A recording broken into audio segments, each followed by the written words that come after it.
We are witnesses to His grace. We are witnesses that if you trust in Him, He will lead you and show you the way. And that's exactly what we are here to celebrate. Those 25 years, we wouldn't have been where we are without His grace. Grace being those, we call them benefits, or those benefits that God gives you, but you really don't deserve them. Now, that story of Chem-Labs, that journey, cannot be given without a mention of my big brother, Paul Wambura, and the lady that normally stands in front of him or behind him. Paul and Florence, if you don't mind, you can come in front. I know they introduce themselves, lakini si afadhali tuwaone tena sababu hii ni siku yao pia. It's basically, like I said, is my big tall brother, and of course he is my dad, because culturally we do respect our elder brothers. I'm a savior. So this gentleman is a dad to me, and way back in 1994, and that lady there is the lady who has made me most of what he is. Ni yeye anapikia, yeye anahakikisha kuwa ako sawa sawa. And by the way, that lady got into business before him, because I knew her in business before he went into business. Then he used to work with BAT Kenya Limited as in finance. And way back in 1993, there was not the handshake that we know, yeah, but there's a golden handshake that was going around, yeah. And young as he was then, he decided that he could take that golden handshake. Of course, I know there are some who feared, but he didn't fear, because I think God was with him. So he decided to take the golden handshake. The golden handshake was a package.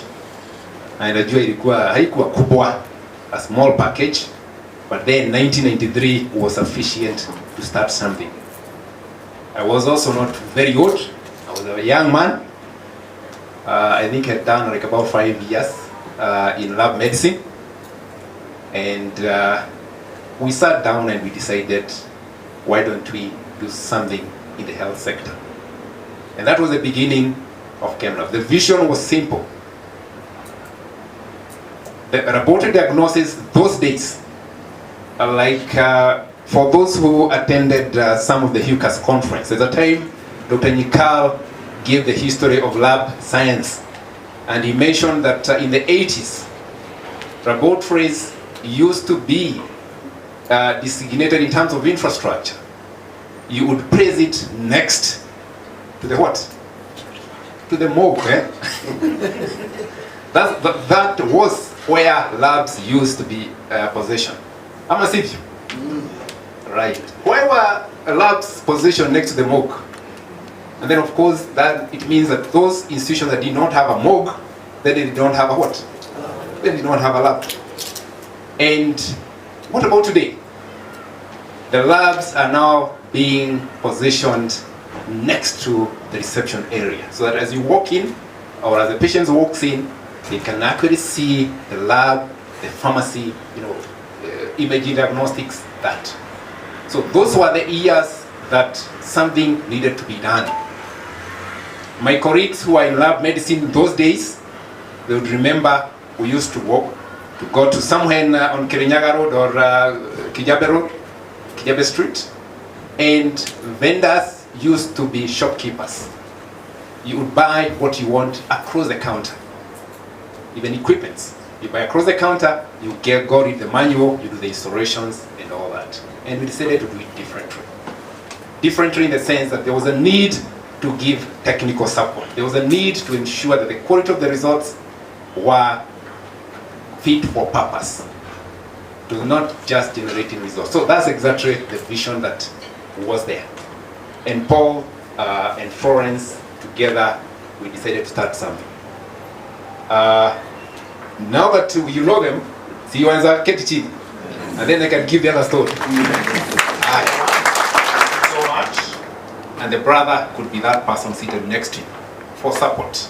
And the brother that was next to us was a cousin of ours who was running a construction company called West in a small shop somewhere called Ramesh Gautama Road, that is in Gara, and he gave us a corner office. Not a corner office, a corner in his office where we started with his tour of trades in construction and our tour of trades in lab medicine. But God has been gracious, because from there we were able to move to Kipande Road. And Kipande Road is where we found a facility which we did not have a name. It was a residential cum business center. And this is the facility that we cleaned up, did some renovation, and Paul was instrumental in even naming the house. We called it Osonyoki House. That was way back in 1996. Like I said, still the business was a bit tricky then. We were trying to find our bearing. We didn't have products of our own. And of course, in any business, we are told the key thing is that you have to have the products or the service that you want to give to your targeted clients. Of course, we were selling what was available. And what was available was what those vendors who were there before us had been able to import. Of course, importation was not as simple as it is today. We didn't have internet. So we had to read some clinical magazines to find vendors from out there, right? So our first clients were basically spread across, not just in medical line. Of course, Dow Pharmaceuticals, Unilever, Kefis, we were selling to all those clients who required, chemicals, culture medias and all that. But when we started proper targeting the health sector, we had our first client. And our first client is a history that I would like to keep on repeating, because the first client was Buruburu Medical Center, currently Metropolitan Hospital. Then it was owned by Dr. Karaoke. And the lab was run privately by one of my lecturers, Mr. P. Jomo, who was a lecturer at the Kenya Polytechnic. And the good story about it is that this was our first order in lab medicine. And it's an order that was supplied, like I've indicated there, by one of our part-time staff, a niece of mine, Margaret Wanjiro. She did everything. She did from outsourcing to supplying and trying to follow up on the payment. And the good thing is that that sale has never been paid to date. But the story is, and I think it's very important to mention here, that when we started, there is a lady that I would like to stand and acknowledge, like Josephine. She's seated at the back. If you don't mind, Josephine, you can stand and wave to our partners. That lady was our first employee. And that lady, there was no designation in terms of her position. She was everything, right? From cleaning to accounts to receiving, managing calls, to, managing stock, everything. She's a lovely lady, and we love her. And right now she is with the Lions. I hope so, in Roresho. Then, yes, she has 2 years. Then of course we did employ other gentlemen like Sam Derito, who joined us later, and John Muriithi. Sam Derito is now the general manager of in vitro diagnostics. Most of you have met Sam Derito. John Muriithi is the general manager of Rap Vision, a technical company. They are people that we do appreciate from where we have come from. But I would wish to mention here that there are people that this story cannot be given without mentioning them. Dr. K.K. Gakombe, the person who took over from Buruburu Medical Center. Because like I just mentioned, Buruburu Medical Center was a precursor of Metropolitan Medical or Metropolitan Hospital. There was Dr. Denya, Sam Denya, Nairobi Women's, Dr. Wambugu, as Dr. Diba has mentioned. These three gentlemen, I can assure you, you don't need to do an MBA to understand business or to get into business. You just need to study them. You just need to understand them, how they do business. For me, these are the real business people in the health sector. We looked upon them, we worked with them, and I can assure you, they're the people who positively disrupted the private health sector, the way it was being done then. Positively disrupting it, positively bringing the African to the forefront in terms of managing health sector, health services in the country. A big applause to those three gentlemen. Of course, along the way, all of you have come on board and we have learned from you. You have worked with us and you have made us what we are today. Now, I did mention that we wanted to make a difference in the health sector by giving after-sales support. After-sales support in form of technical, that's why we have invested in engineers. We have a group of 8 engineers, trained biomedical engineers. We wanted to make a difference even in application, and that's why we decided to get our marketing team from the laboratory profession. So all our sales team, marketing team, they have a background in laboratory medicine. They are able to give technical, they are able to give application support. And this is exactly what we wanted. So that when you decide that we need to partner, you need a certain platform. I'm sure it's not the platform that you need, you need quality results. So together, that is just a tool, but together we are able to ensure that your needs are met. There is value add to what we do. Now, apart from the partners that I've just mentioned, there's another gentleman who is extremely important to the rise of Chem-Labs.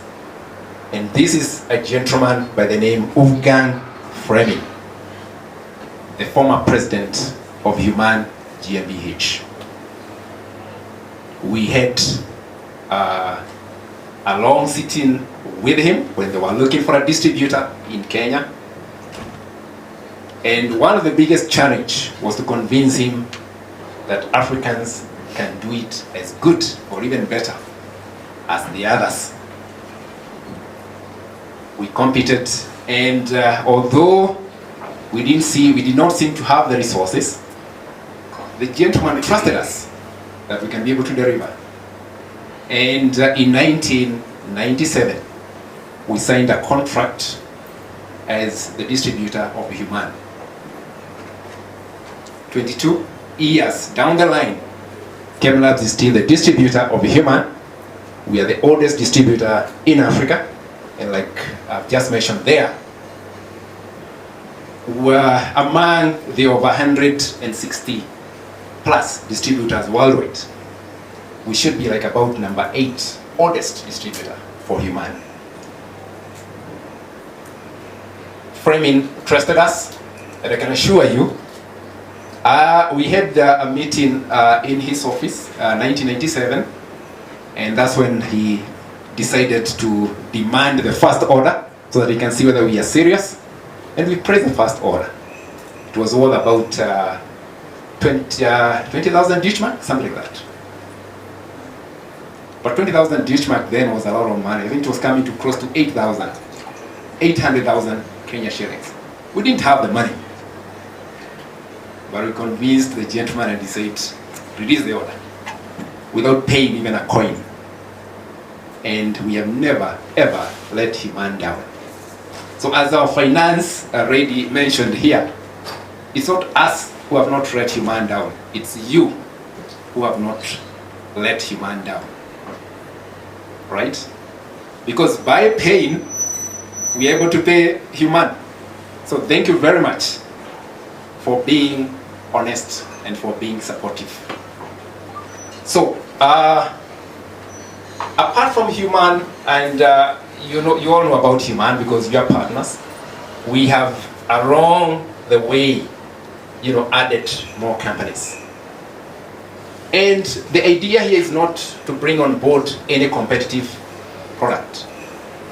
The idea was to complement or to supplement what Human did not have. That's why we went to Japan, got Elma, Nuve, Turkey, Nuova. The list is big. We were focusing on lab medicine, but the demand from our clients was at times too enticing, and we decided, why don't we try to diversify? And diversification led us to Medtronics. Most of you know Medtronic, a US giant in terms of healthcare products. And of course, we also have a company called Hakuzo from Japan that does wood care. And I would say the portfolio has been growing. Now, apart from adding value additions, like I said, we are focusing on making a difference, positive disruption, and one of the things that we decided that we needed to do to get the quality products being used in a quality way was to ensure that we had quality processes even in the labs. And one of the things that we realized, one of the gaps that we noted was EQA services. That was way back in the year 2000. So in the year 2000, we started an EQA scheme as a service of Chem-Labs, and this was basically a corporate social responsibility. There was no intention of making money with that. And close to 16, 17 years, the intention has not changed. But HUCAS has grown. Because the services, apart from, we started with about 25 participants, those who expressed because it's voluntary. And in 2017, I think we had over 300 participants. HUCAS has grown. We started with clinical chemistry. I don't think there is any lab discipline right now that we are not able to offer.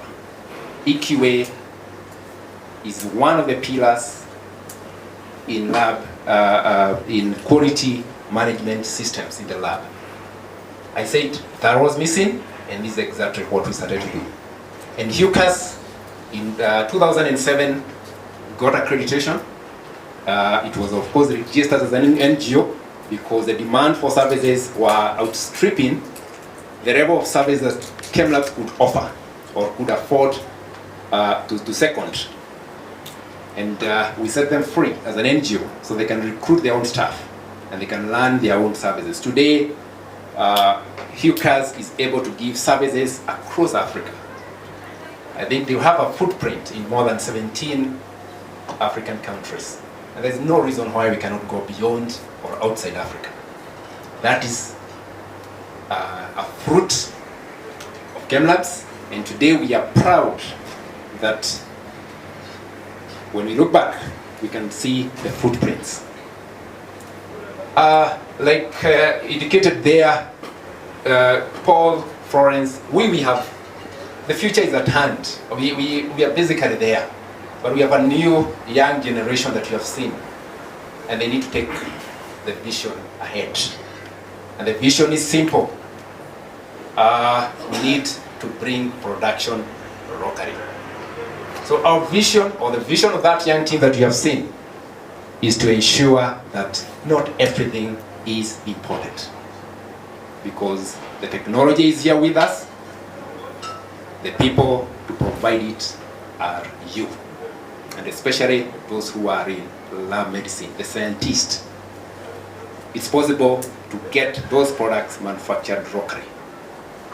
Supposedly it may not be I, Paul, to do it, but like I said, we have a young team here, and we are giving the baton to them to do it. And I know it's possible to do it. A big thank you for your support. I cannot mention all of you by name, but it's good to acknowledge Dr. Kimpiatu down there. CEO Kikuyu Hospital has also been extremely supportive, right? I pointed Dr. Kimpiatu because of his age. He's supportive, but he's also old, and at times when I'm there, he's supporting you. There is wisdom in age. So at times I go to his office, and there is you come out with extra wisdom, right? I may not mention everybody. Dr. Monywa, also old gentleman, still wisdom, right? And I think we learn quite a lot. But it's good to also mention here that there are other organizations that have been supportive and have made Chem-Labs what it is today. Like that gentleman mentioned, he knew Chem-Labs through Mr. Wambura when Mr. Wambura was still in BAT. So Parkres, congratulations on your support, right? Rose, down there, wave to the crowd. She don't want to market cooperative bank, but if she can give me a small commission, I can market cooperative bank. They have been extremely supportive, right? Whenever we needed facilities, whether it's from Parkres, whether it's from cooperative bank, they have been there to support us. Morgan and Company have been there to ensure that our accounts are perfect, that we don't get into trouble with the big man at KRA. Patrick Chuchu, it's good to recognize that in this business you can't do without an insurance cover. He's always there, always checking to ensure that we are not exposed. But at times he said he oversells, but we are okay, right? So, and other many organizations that have been supportive. So, kindly, a big thank you to all.